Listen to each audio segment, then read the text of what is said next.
Okay, the two of us had a very interesting relationship. You know, I was teaching two of her books, Anoa and Dilemma of a Ghost at the Alphabetic Christian College. Okay. And for me, when I teach, I write about what it is that I teach. But it happened that at the time, she was at Brown University. And I would send my articles to one of my mates, who was also a professor there. He passed away, Professor Zizignon. And then they would share my work. And, you know, and she had always wanted to meet me because I was really into her books. And I really wanted, okay, there we are. And I also really wanted to meet her because, you know, she was a genius. Good. But it happened that I think there was a program that was to honor her at the Accra International Conference Center. So I went there to see her. Then when I saw her coming down the stairs with a walking stick, I rushed to hug her. And that was the first time that we met. And we've been brother and sister ever since. Wow. You know, and for me, I feel a lot disappointed because I had an open invitation to come and eat palm soup in the house, a tema. Okay. And I kept postponing it. The day I really wanted to go, I called her, and she told me, I need to say, maybe I'm over. We were playing him. I think was it wheel? What's that? Was it wheelchair? Was about from? In the same son about from. And then, so that's the kind of relationship that you have. But you know something, there are people that you know on a very superficial level, and it stays that way. And there are people that you tend to know intimately, and right from the get, it's like we're family. Yeah. So it's we go back a long way. What I also like is her gut. You know, anytime I was with her, because of course my mother too is Fanti.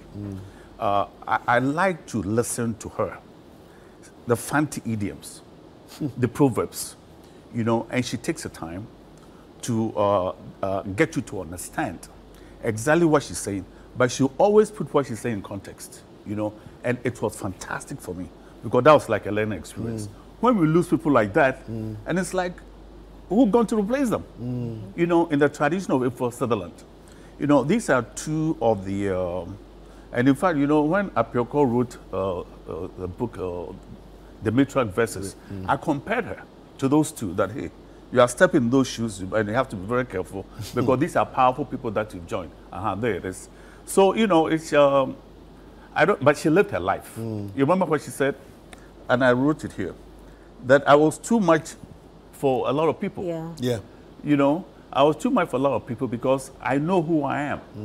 And you can't stop me from expressing myself. Yeah. And when you look at those two novels, those two plays, the one that I really like is the Anoa, where she talks about the complicity of Africans themselves in the slave trade, that we tend to blame others too much. Yeah. But we should never forget the role that we played. Played in it. Wow. Now, Hannes, let's look at his, I mean, in terms of her literary works, you know, and academia, what have we lost? How will she be remembered? You know, the great thing about writers is that it's difficult to lose them. Yeah. Because her work is there. Her work speaks for her. You know, I would have been very disappointed had she not left anything. You know, it's the same with it for Sutherland too. Yeah. I mean, frankly, when you want to read for pleasure, he's there. She's there to fulfill that gap. You know, these are the people that we really have to emulate. But the most important thing, though, is that we have to bring them into the reading culture of the young people in this country. That we've had some great people before.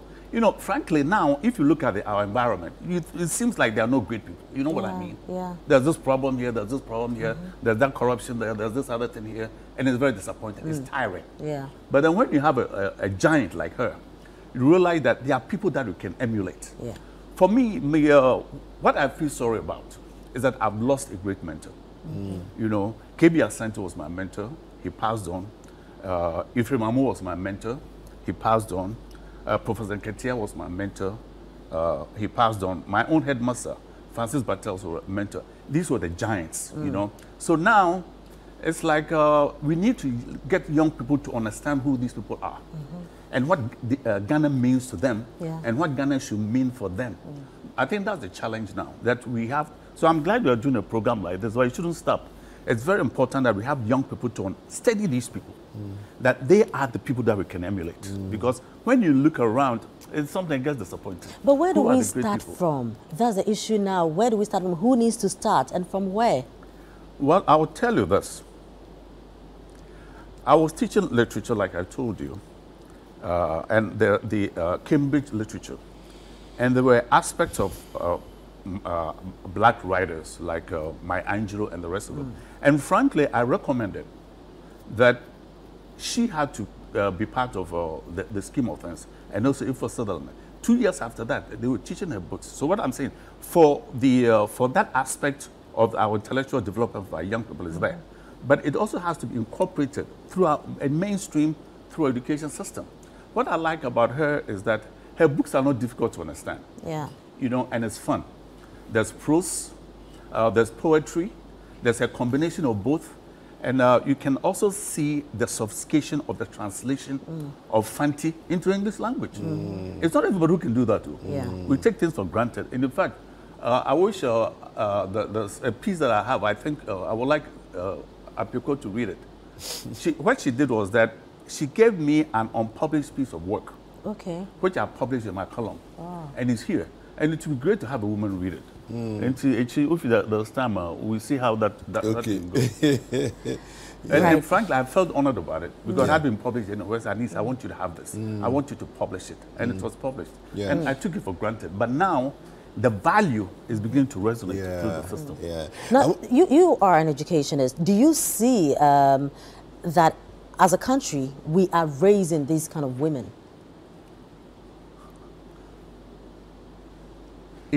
Again, you see, when you have geniuses like Ifo Sutherland and Aidoo, it's difficult to catch up to their expertise.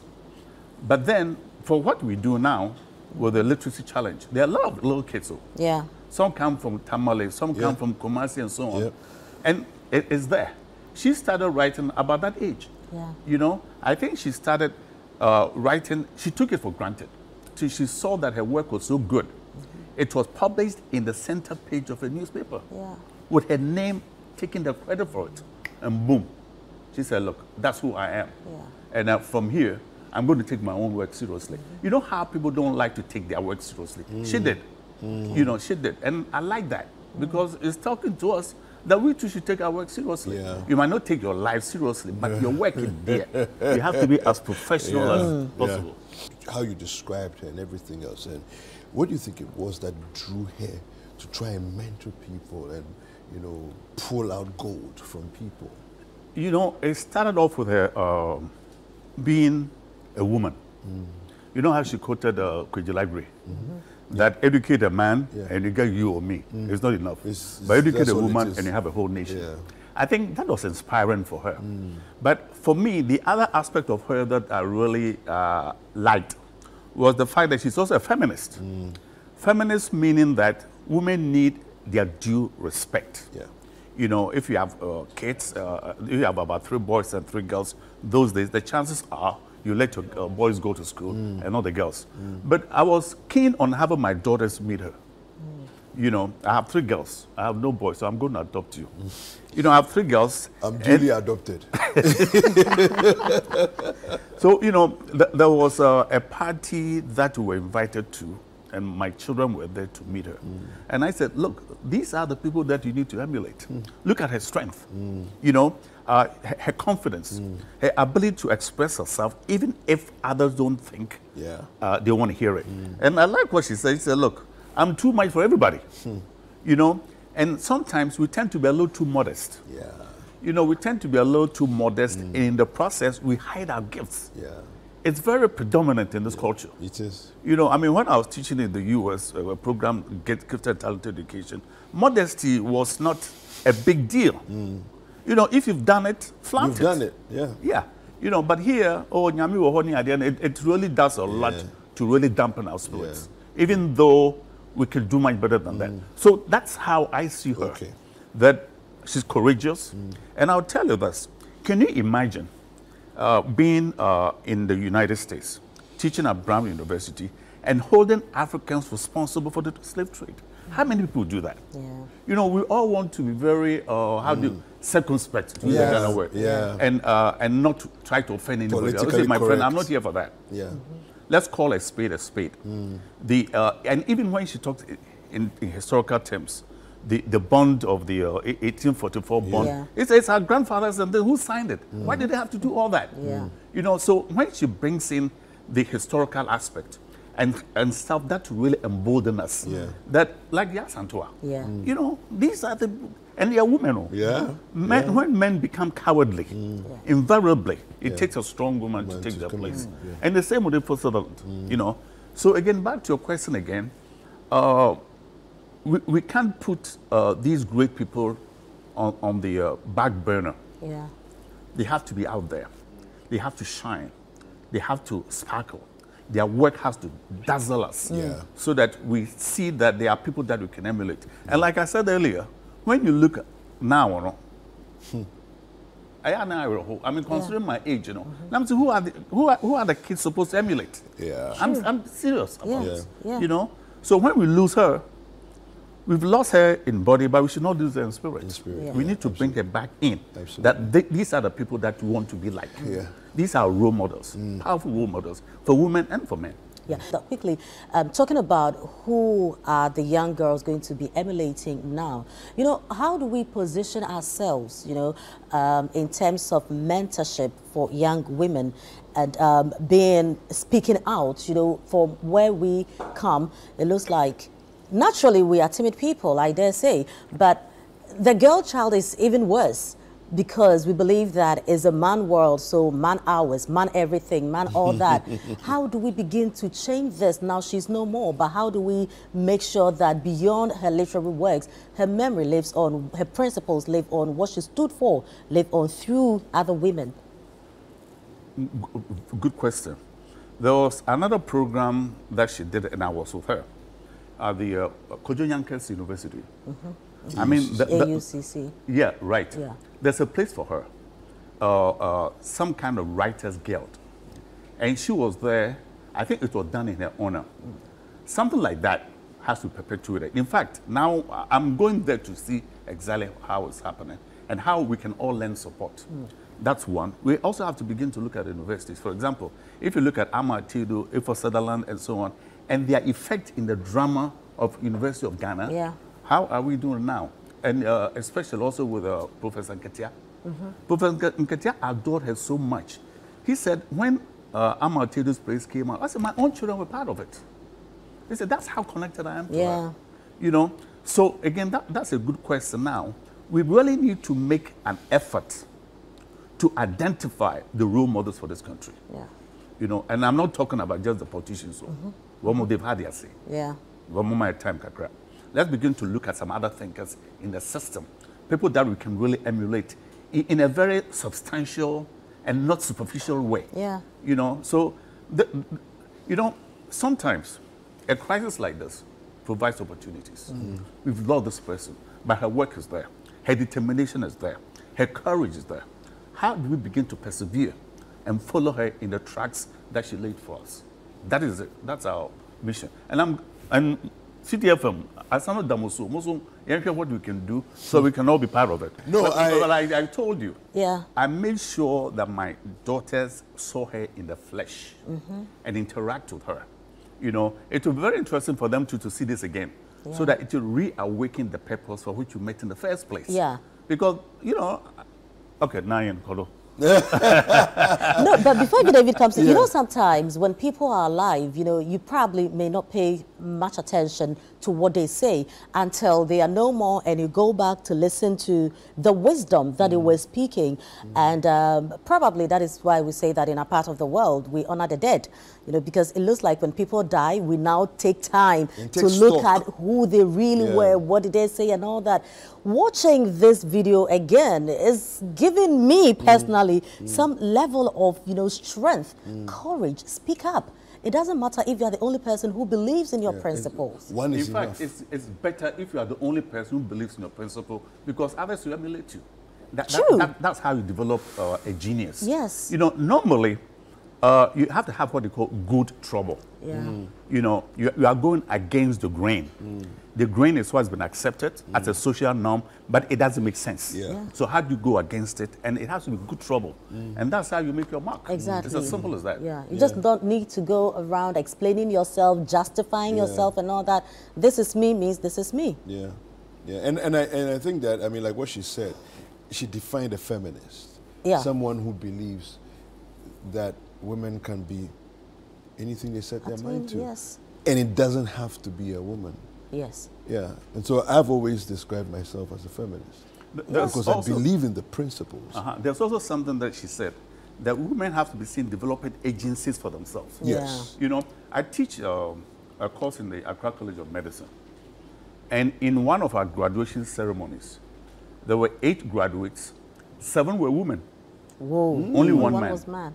Yeah, because the men at that point didn't seem to have the gut. They started to finish it. But it was the women who did that. So what I'm saying, the terrain is there. Terrain is there. The exposure is there. What Aidoo and Ifo Sutherland and the rest of them do is that they confirm exactly where we need to go. Because they are the embodiment of courage, the perseverance, and forming an agency that's truly representative of who they are as a woman. Fantastic. We've had and I'm going to look for everything on her. Seriously. Watching the BBC interview, I'm like, I need some of that. And my daughter needs some of that.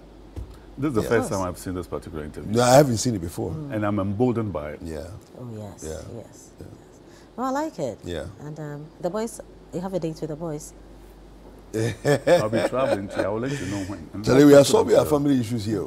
And why not? And why not? Yeah, You know, exactly. she just said something in her interview that it looked like we just see ourselves as very calm, very modest, very, you know, and I mean, women are not just here for procreation. Women are not just here to cook food, you know. We are the agents of change in society, and we really need to live up to that expectation and cause that change that we talk about. And you know, that was the caliber of person who was Minister of Education. Yes. But you know, she left after 18 months or so because she didn't see herself play the role the way she wanted it. So she quit. Enough said. Yeah, some people want to be quote-unquote Mugabe's in the role, even if the role doesn't fit you anymore. Well, we'll take a quick break. It's been a fantastic conversation. Thank you very much, Martin. Thank you very much, Anis, for joining us this morning on this conversation about the Professor Aidoo.